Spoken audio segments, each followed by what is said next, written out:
साथियों, हमारे YouTube channel ज्योतिष महिमा राकेश फलित ज्योतिष पाठ 161 में आप सभी का पुनः एक बार स्वागत है। सभी को नमस्ते। साथियों, अभी तक आपने क्या जाना? विवाह के बारे में जाना, नौकरी के बारे में जाना, संतान के बारे में जाना, व्यापार के बारे में जाना। अब इन सब के बाद एक मन में ये भी विचार आता है कि लोग पढ़ाई करते हैं तो हम विदेश जाएंगे कि नहीं जाएंगे, व्यापार करेंगे तो विदेश तो नहीं जाएंगे, या हम अपने घर में ही रहेंगे, नेटिव लैंड में ही रहेंगे, या विदेश में जाएंगे। ये सब बातें आती हैं, तो उनको भी देखने के लिए आज हम उसी पे चर्चा करेंगे। आज उसी पे चर्चा होगी। तो आप अगर ध्यान से देखेंगे इसे तो आप ये समझेंगे कि क्या आपके कुंडली में भी विदेश जाने के योग हैं कि नहीं। हर चीज को देखने के लिए एक ही साधन हमारे पास है, वो होती है हमारी पत्रिका। हर व्यक्ति की पत्रिका या तो बनी होगी, नहीं बनी होगी तो सॉफ्टवेयर पे आप अपनी पत्रिका अपना डेट समय स्थान डाल के बना सकते हैं, और इसी पत्रिका से ही हम हर चीज को यही होते हैं। क्योंकि कुंडली में जानने का केवल एक ही स्रोत है कि आपकी पत्रिका हो, और पत्रिका में भी पत्रिका के उसके 4 स्तंभ होते हैं। क्या क्या होता है? 4 स्तंभ होते हैं। 4 स्तंभों में आपने जाना है कि पहला स्तंभ जो है आपके ये ग्रह होते हैं। ग्रह कितने होते हैं? 9 ग्रह होते हैं। 7 उसमें ग्रह, 2 छाया ग्रह, राहु केतु, सूर्य चंद्र मंगल बुध बृहस्पति शुक्र शनि, ये 7 ग्रह। उसके बाद राशियां होती हैं। राशियां भी आप जानते हैं 12 राशियां होती हैं, मेष से लेकर मीन तक 12 राशियां होती हैं। उसके बाद तीसरा स्तंभ क्या होता है कि भाव हो गए, राशि हो गए, और फिर नक्षत्रों की बात करते हैं। नक्षत्र की बात कर लेते हैं, और नक्षत्र करते हैं भाव, और उसके बाद कारक की बात करते हैं। नक्षत्र और कारक, तो कारक को भी देखा जाता है तो उस भाव का कारक कौन है, तो समय प्रत्येक भाव के कारक, जो पूर्व के जो भी पाठ आए हैं आपने उसमें कारक की भी बात हुई है, राशियों की भी बात हुई है, नक्षत्रों की भी बात हुई है। तो इन 4 स्तंभों पे ही हम निर्णय करते हैं, उसी 4 स्तंभों पे देखते हैं।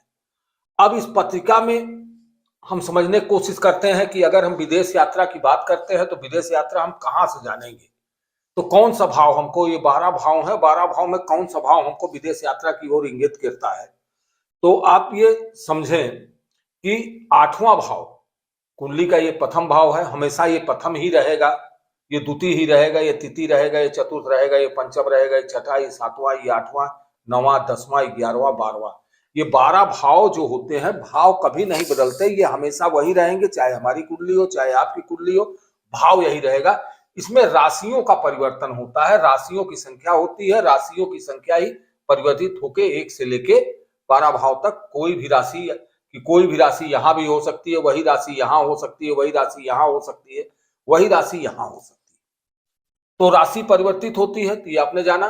अब भाव जब फिक्स है तो हमारी कुंडली हो या आपकी कुंडली हो, भाव फिक्स है। अब ये 8वें भाव पे आप नजर डालिए कि 8वां भाव है।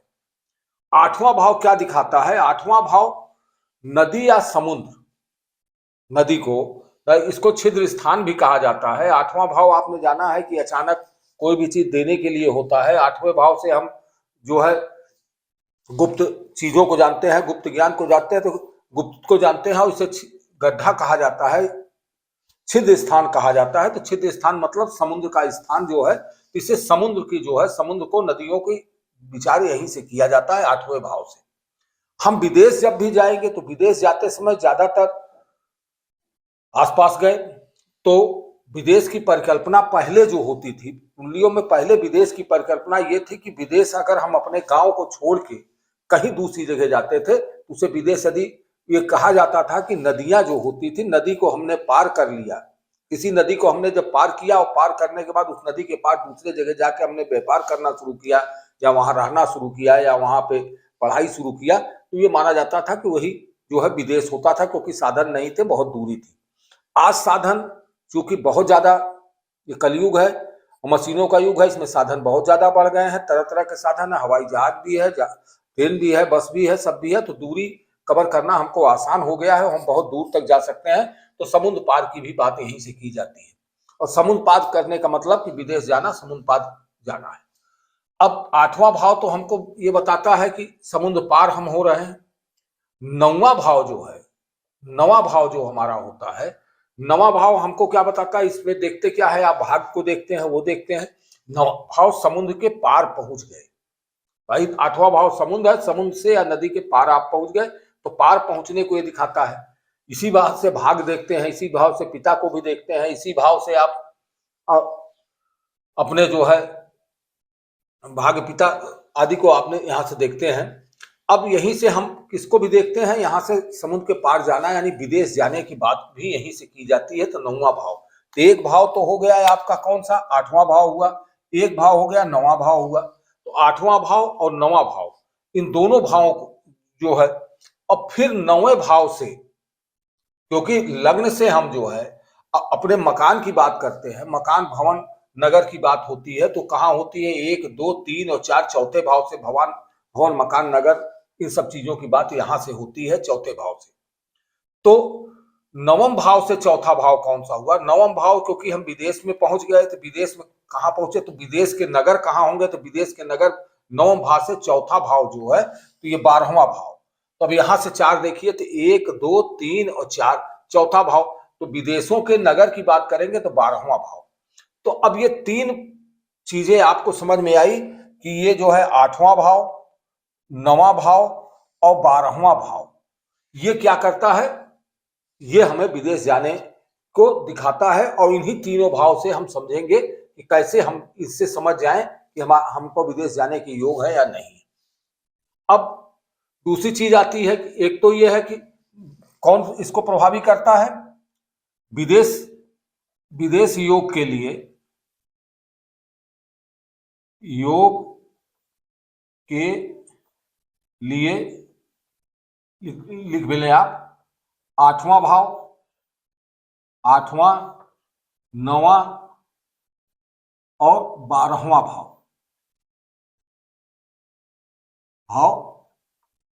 प्रभावी होता है।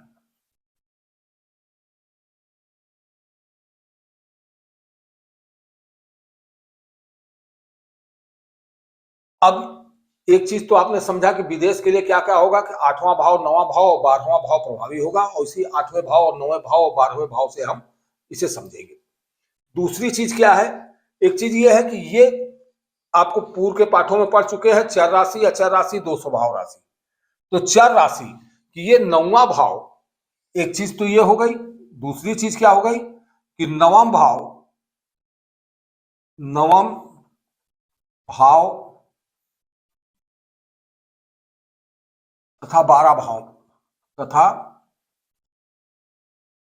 12वें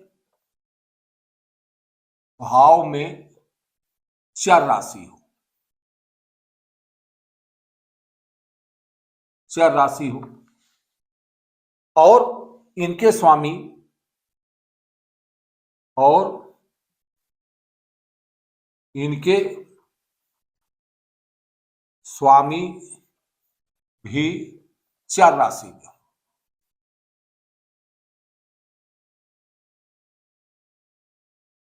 अब बात को आप समझे कि अब नवम भाव, 8वें भाव की बात नहीं हो रही, नवम भाव तथा 12वें भाव का, नवम भाव का स्वामी और 12वें भाव का स्वामी चर राशि में होगा।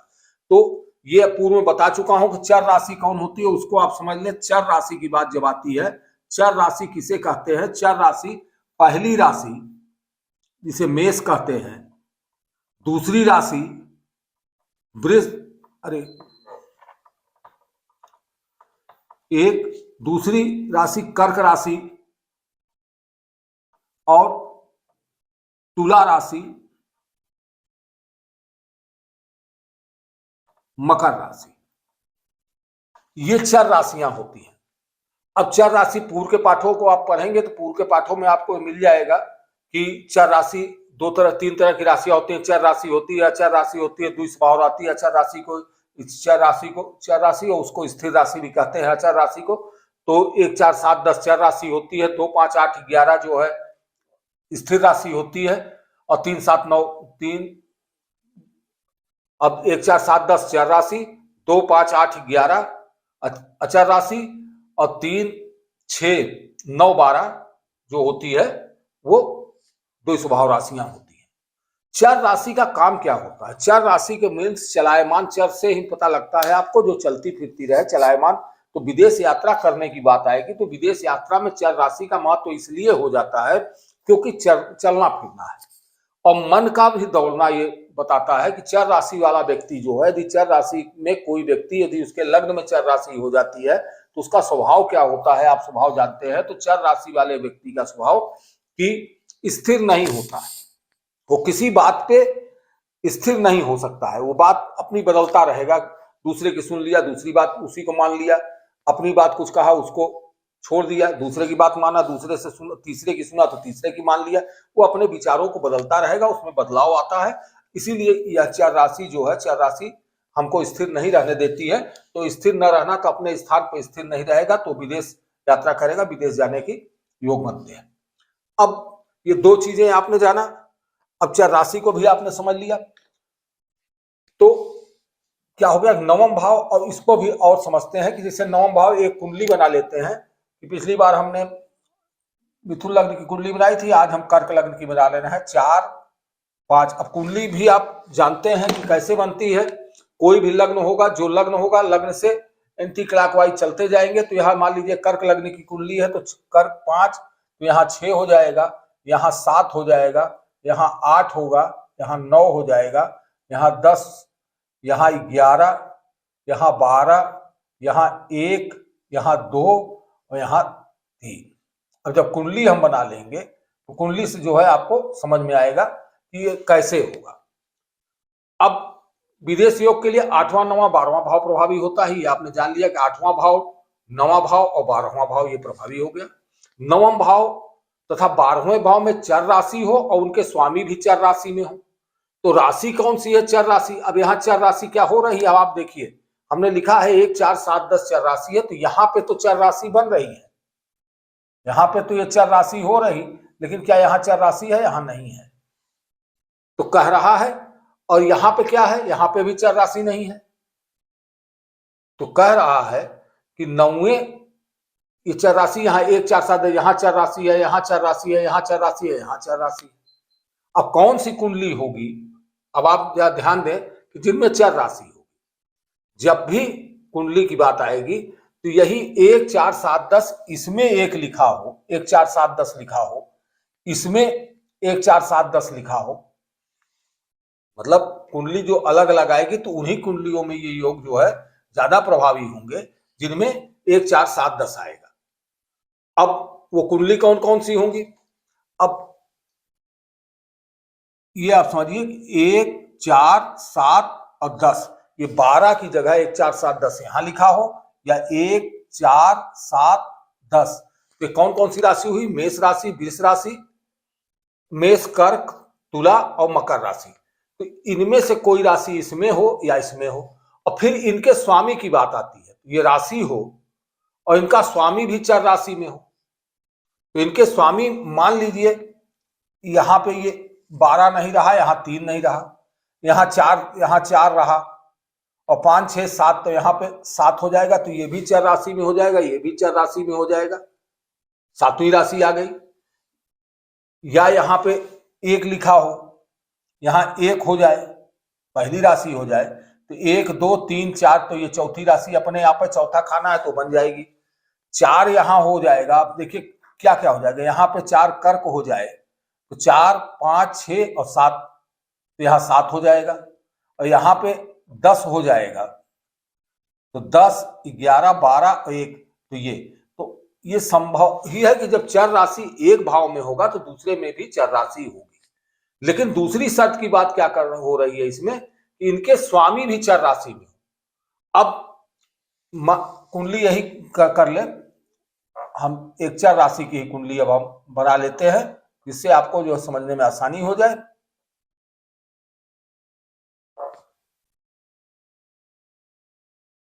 अब चर राशि मान लीजिए 10 यहां है, 10 यहां है, तो अब कैसे होगा?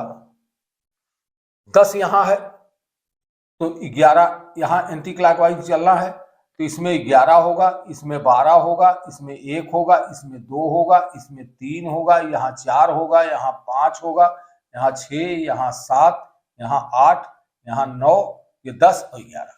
तो मान लीजिए कुंडली है। अब 1 4 7 10 की बात को हम हटा देते हैं यहां से। अब ये सिद्धांत लागू होता है, यहां भी चर राशि है, यहां भी चर राशि है। फिर इनके अब स्वामी की बात कर रहा है, स्वामी कहां हो, इनके स्वामी भी चर राशि में हो। तो चर राशि कहां कहां है इस कुंडली में आप देखेंगे, खोजेंगे। अब इसका स्वामी कौन हुआ, इसका स्वामी मंगल हुआ और इसका स्वामी शनि हुआ। तो मंगल कहां हो जाए, तो मंगल जहां जहां चर राशि हो, तो मंगल यदि यहीं हो जाए, मंगल कहां कहां हो जाएगा, मंगल यहां हो जाए, मंगल ये 4 ये यहां है चौथी राशि कर्क, तो मंगल यहां हो जाए चर राशि में ही, 7 मंगल यहां हो जाए और 10 मंगल यहां हो जाए। अब मंगल इन चारों जगहों में से कहीं हो जाता है तो हमारी कुंडली में विशेष।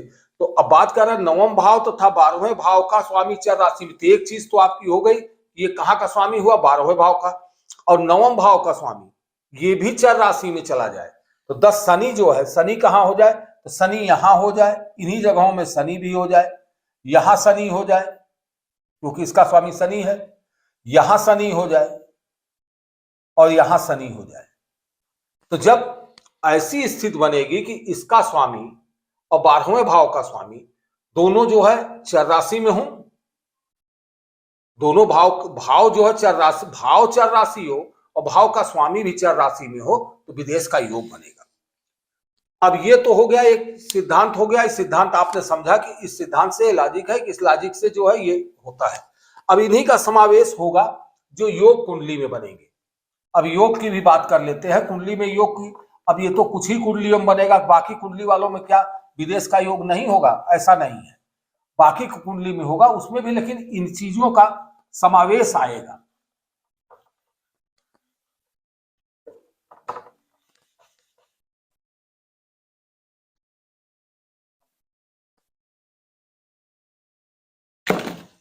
अब जैसे देखें आप कि नवमेश और लग्नेश अपने अपने भाव में हो। अब एक योग बनता है नवमेश और लग्नेश,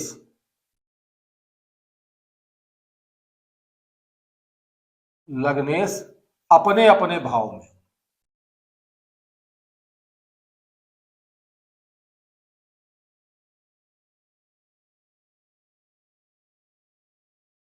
नवमेश और लग्नेश अपने अपने भाव में हो तो विदेश का योग बनता है। क्या है, एक स्थिति तो ये हुई नवमेश और लग्नेश। अब नवमेश कौन हुआ, नवमेश इस कुंडली में शनि हो रहा है, और लग्नेश, और लग्नेश का महत्व तो क्यों बढ़ जाता है, क्योंकि विदेश यात्रा कौन करेगा, लग्न का स्वामी। तो अब इस चीज को कुंडली यही रहेगी। हम एक एक जो योग बता रहे हैं उस योगों को आपको क्लियर करते चले पत्रिका में भी।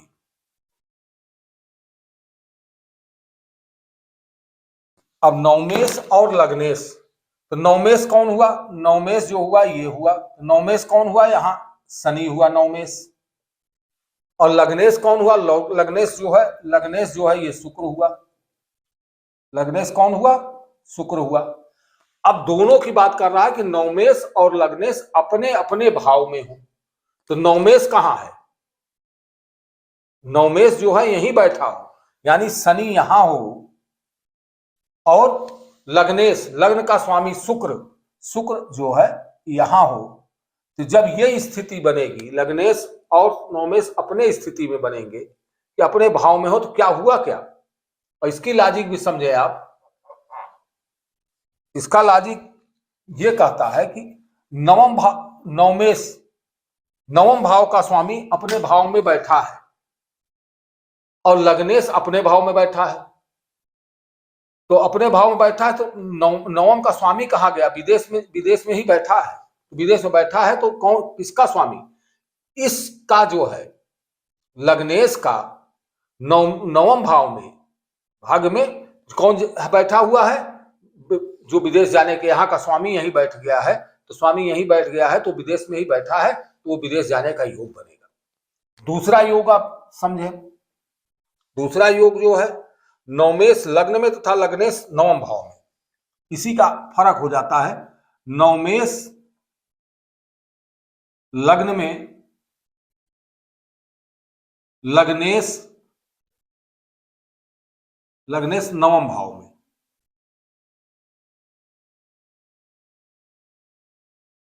अब नवमेष लग्न में दूसरा क्या होता है, नवमेष लग्न में यही चीज परिवर्तित हो जाए तो भी बनेगा। अब ये अब अलग अलग हो सकता है। अब यहां क्या हो रहा है कि लग्न का स्वामी जो है, लग्न का स्वामी कहां चला आवे, लग्न का स्वामी यहां चला आवे यानी शुक्र यहां आ जाए, और यहां का स्वामी शनि यहां आ जाए, तो स्थिति क्या बनी कि हम स्वयं उठ के चले आए, समुद्र पार चले आए।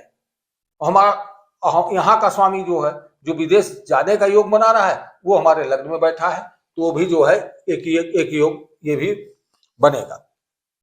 अब तीसरे योग की बात करते हैं। जिन भावों में, देखिए अब वही आएगा चर राशि से, जिन भावों में, तीसरा है जिन भावों में नवमेष और द्वादशेष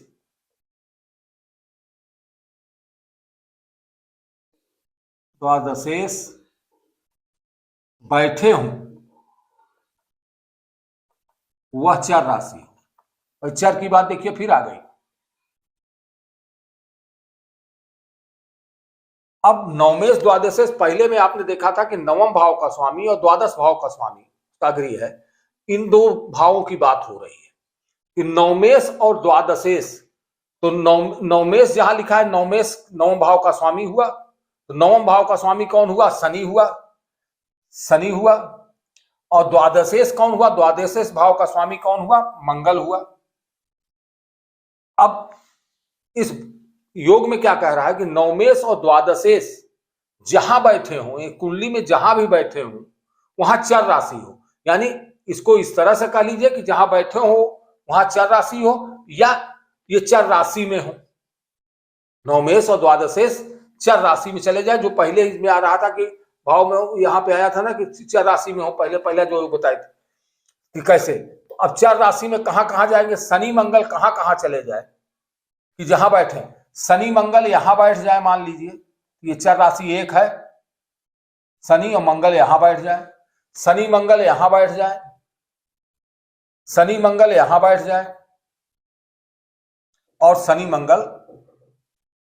मंगल यहां बैठ जाए, तो ये योग का निर्माण हो जाएगा कि नवमेष और द्वादशेष क्या आ जाए कि चर राशि में है, चाहे किसी एक जगह बैठ जाए, यहां बैठ जाए, यहां बैठ जाए, यहां बैठ जाए, या यहां बैठ जाए, तो चर राशि में बैठ जाएंगे, तो ये आपका एक योग बन जाएगा। तीसरे योग की बात हो गई।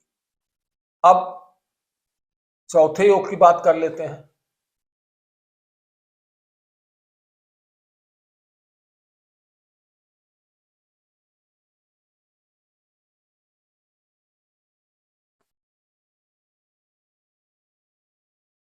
अब चंद्रमा, हमारे मन का कारक चंद्रमा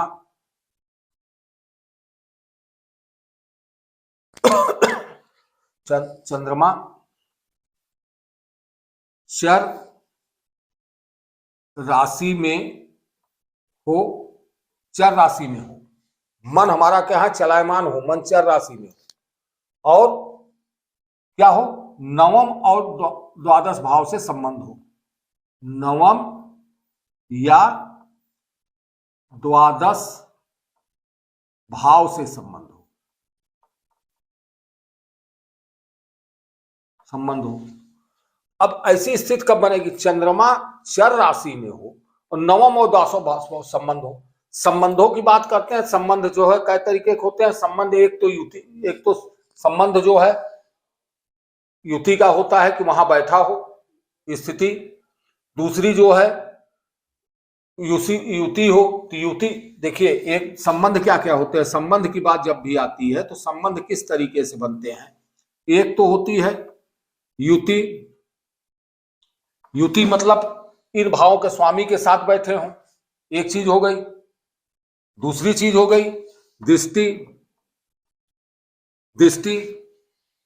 अब दृष्टि क्या हो गई, चंद्रमा की दृष्टि इस पे पड़ जाए या इनकी दृष्टि उस पे पड़ जाए, तीसरा संबंध, तीसरी चीज क्या होती है? स्थान परिवर्तन।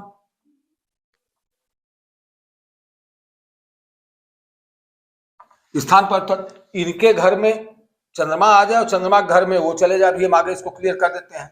चौथी चीज क्या होती है? चौथी चीज भाव में बैठे हो, उसी भाव में बैठ जाए। तो ये चार तरीके से संबंध बनते हैं। कभी किसी भी ग्रहों के संबंध कहीं भी बनेंगे, जहां संबंध की बात आएगी तो संबंध जहां बात आएगी उनके संबंध या युति से, दृष्टि से, स्थान परिवर्तन से या भाव में बैठने से बनेंगे। ये चार तरीके के संबंध बनते हैं। अब इस योग को पत्रिका में जो है हम रखते हैं। पत्रिका में कैसे होगा? अब कह रहा है चंद्रमा चर राशि में हो, नवम या द्वादश भाव से, चर राशि में हो और नवम या द्वादश भाव से संबंध हो। अब चर राशि कहां होगी? चर राशि आप देख रहे हो यहां है इस कुंडली में, और एक चर राशि ये है, एक चर राशि ये है, एक चर राशि है। ये चर राशियां 1, 4, 7 और 10, ये चारों चर राशि है। तो चंद्रमा, तो अब एक संबंध तो क्या चंद्रमा का बनेगा? एक संबंध तो बनेगा कि चंद्रमा जो है यहां बैठ जाए, चंद्रमा यहां बैठेगा, चर राशि में हो तो यहां बैठेगा तो क्या इससे संबंध बनाएगा? एक एक जगह से देखिए, यहां बैठेगा तो क्या इससे संबंध बन रहा है? अब दूसरी दृष्टि क्या है कि अब यहां का स्वामी मंगल है, यहां का स्वामी शनि है, तो हम मंगल और शनि को ही बैठा लेते हैं। मंगल मान लीजिए, मंगल आपका कहां बैठा है? मंगल यहां बैठा है, यहीं बैठा दीजिए, और शनि अपने घर में यहीं बैठा है। और संबंध देखिए क्या चंद्रमा का यहां से संबंध बन रहा है? चंद्रमा का संबंध सातवीं दृष्टि से देखेगा, चंद्रमा का संबंध किससे? शनि से बन रहा है। एक योग तो बन गए, चंद्रमा का संबंध शनि से बन रहा है। क्या मंगल से बन रहा है? तो मंगल का, अब मंगल की दृष्टि तो सातवीं दृष्टि एक ही दृष्टि है, लेकिन मंगल संबंध बना रहा है। मंगल 1, 2, 3 और 4, मंगल अपनी चौथी दृष्टि से चंद्रमा को देख रहा है, तो मंगल भी संबंध बना रहा है। तो नवम द्वादश दोषो बहुत अच्छा बन रहा है, और चंद्रमा भी चर राशि में, एक युग तो ये बना। अब मान लीजिए चंद्रमा यहां बैठ जाए, इसको हटा दीजिए, मान लीजिए चंद्रमा यहां नहीं, चंद्रमा को तो चर राशि में ही होना है, तो संबंध बनने की बात आएगी। तो हम चारों बताएंगे 4, 7, 10 में। 7 में बैठा तो क्या यहां से संबंध किसी से बन रहा है? तो यहां से आप देखिए, यहां से सातवीं दृष्टि से मंगल को देख रहा है, तो 1, 2, 3, 4, 5, 6, 7 ये दृष्टि संबंध हो रहा है। हमने 4 तरीके के संबंध बताए थे। क्या है? युति, दृष्टि, स्थान परिवर्तन और भाव, भाव में स्थिति। अब यहां से दृष्टि की अभी हम बात कर रहे हैं, दृष्टि की। तो दृष्टि क्या यहां से बन रही, यहां से मंगल पे दृष्टि हो जा रही, और मंगल का चंद्रमा का संबंध इससे हो नहीं रहा है, और शनि का संबंध क्या इससे हो रहा है? शनि की 3 दृष्टि होती है, 3, 7, 10, तो शनि की 7वीं दृष्टि ये पड़ी, 8, 9, 10 शनि भी संबंध बना दे रहा है। तो एक तो ये हुआ। अब 10वें भाव में बैठेगा, तो युति वाली बात जो आ रही, तो युति यदि यहीं बैठ जाएगा तो उस भाव में ही बैठ गया, तो एक तो ये चीज बन गई, भाव में बैठना बन गया। यहां बैठ जाए या यहां चंद्रमा बैठ जाए, चंद्रमा यहां हो जाए या चंद्रमा यहां हो जाए, तो ऐसी स्थिति में क्या है? भाव में भी हो गया, उसी भाव में हो गया, और चर राशि में भी हो गया, और इसका संबंध क्या हुआ? इन भावों से संबंध भी हो गया, नवम द्वादश से। तो नवम और द्वादश से संबंध भी बना लिया इसने, तो युति अयुति भी हो गई। अब युति का संबंध भी इसी तरह से बन गया। तो आप इस तरह से संबंध जब देखेंगे, कहीं बैठा हो तो संबंध बनेगा, तो ये भी एक योग बनेगा। अब तो युति का भी सारी चीजें आपको समझ में आ गई कि चंद्रमा की युति है वो। अब स्थान परिवर्तन, एक चीज ये नहीं आ रहा, भाव भी हो गया, स्थान परिवर्तन। स्थान परिवर्तन कैसे होगा? स्थान परिवर्तन को भी समझे। स्थान परिवर्तन, चंद्रमा की राशि ये है, अब यहां पे कौन आ जाए? यहां पे मंगल आ जाए और चंद्रमा यहां हो जाए, तो स्थान परिवर्तन हो गया ना। चंद्रमा के घर में मंगल आ गया, मंगल के घर में चंद्रमा चला गया, तो ये स्थान परिवर्तन हो गया। इसी प्रकार शनि जो है यहां, शनि यहां आ जाए, शनि यहां हो जाए चंद्रमा के घर में, और चंद्रमा जो है यहां हो जाए, तो ये स्थान परिवर्तन का ये भी योग बन गया। ये भी आप समझ गए होंगे। अगले योग पे भी हम चलते हैं।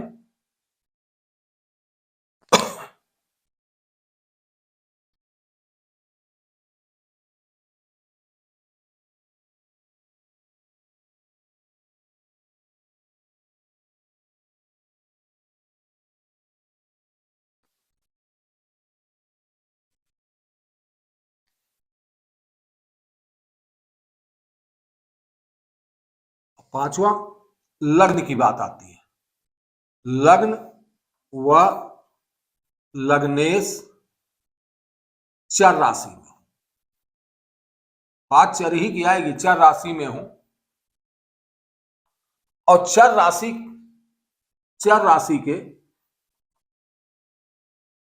के स्वामियों से दिष्ट हूं।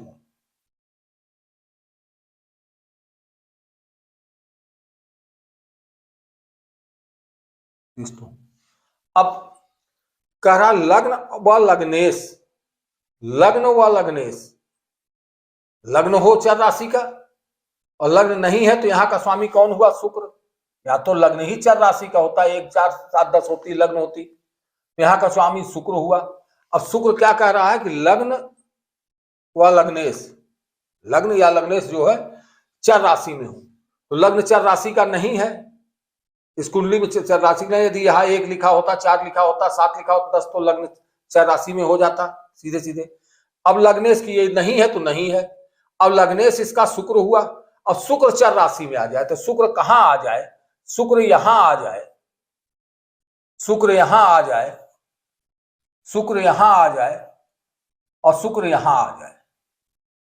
इन चारों भाव में से कहीं शुक्र आ जाता है तो लग्नेश चर राशि में हो गया। लग्न व लग्नेश चर राशि में हो और चर राशि स्वामियों से दिष्ट हो। अब चर राशि के स्वामियों से दिष्ट कैसे होगा ये भी आप समझें। अब चर राशि का स्वामी, यहाँ का स्वामी तो शुक्र ही हुआ, यहाँ का स्वामी चंद्रमा। अब चंद्रमा से अब कहीं भी हो, अब चंद्रमा इसको दृष्टि और शुक्र इनमें से कहीं आ गया। मान लीजिए शुक्र यहाँ पे आया हुआ है, अब इसको चर राशि के स्वामी से, यानी यहाँ का स्वामी शुक्र जो है यहाँ ही है, शुक्र क्योंकि लग्न का स्वामी था तो शुक्र ही यहाँ का स्वामी है, इसकी दृष्टि से मतलब नहीं। अब यहां से शुक्र दृष्टि डाल नहीं सकता, यहां से शुक्र जो होगा इस भाव पर डालेगा तो यहाँ पे ये शुक्र जो है यहाँ आ जाए तो शुक्र एक यही है।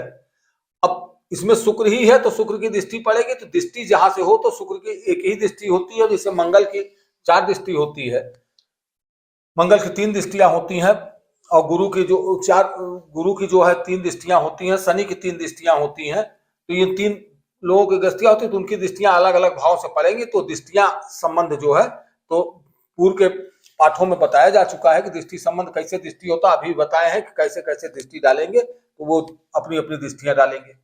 अगला जो है, अगला योग आप देख लें, लग्नेश अष्टम भाव में और सीधा सा है छठा, लग्नेश अष्टम भाव में। बहुत साधारण योग है जो आपका कि लग्नेश, लग्न का स्वामी, लग्न का स्वामी कहां आ जाए? समुद्र में आ जाए, यहां लग्न का स्वामी यहां आ जाए, लग्न का स्वामी शुक्र है, शुक्र यहां आ गया, ये लग्न अष्टम भाव में। बहुत साधारण सा योग है, इसमें समझाने के लिए कुछ नहीं। लग्न का स्वामी जो भी होगा, 1 होगा तो मंगल आ जाएगा, 2 होगा तो शुक्र आ गया, 3 होगा तो बुध आ जाएगा, तो जो भी हो केवल यहां आ जाएगा तो भी ये दिखाई देगा कि इनको योग बन रहा है। राहु तृतीय या नवम भाव में हो। अब एक योग और 7वां योग देख लीजिए, राहु तृतीय या नवम भाव में। अब राहु की बात कर रहा है तो राहु कहां हो? राहु तृतीय भाव ये हुआ, तो राहु यहां हो या यहां हो राहु। अब राहु यहां होगा, राहु तृतीय भाव में हो या नवम भाव में हो, तो योग बनता है। क्यों बनता है? राहु अगर यहां बैठा होगा तो 7वीं दृष्टि से राहु इसको देखेगा, नवम भाव को देखेगा, और नवम भाव में बैठा होगा तो तृतीय भाव को देखेगा, और दूसरी चीज 1 2 3 4 5 लग्न को देखेगा, 5 7 9 इनकी भी 3 दृष्टियां होती हैं, तो ये इसको देखेगा और इसको पांचवी दृष्टि से लग्न को भी देख लेगा। इसी तरह राहु यहां होगा तो 1 2 3 4 5 6 7वीं दृष्टि से इसको देखेगा, 8वीं 9वीं बस खाली इसको देखेगा। तो ये राहु तृतीय या 9 भाव में होगा तो भी ये योग का निर्माण हो जाएगा। चतुर्थ या द्वादश भाव में राहु या केतु स्थित हो, 8वां योग एक योग और देख लीजिए, चतुर्थ या द्वादश भाव में, चतुर्थ या द्वादश भाव में राहु केतु, राहु या केतु हो,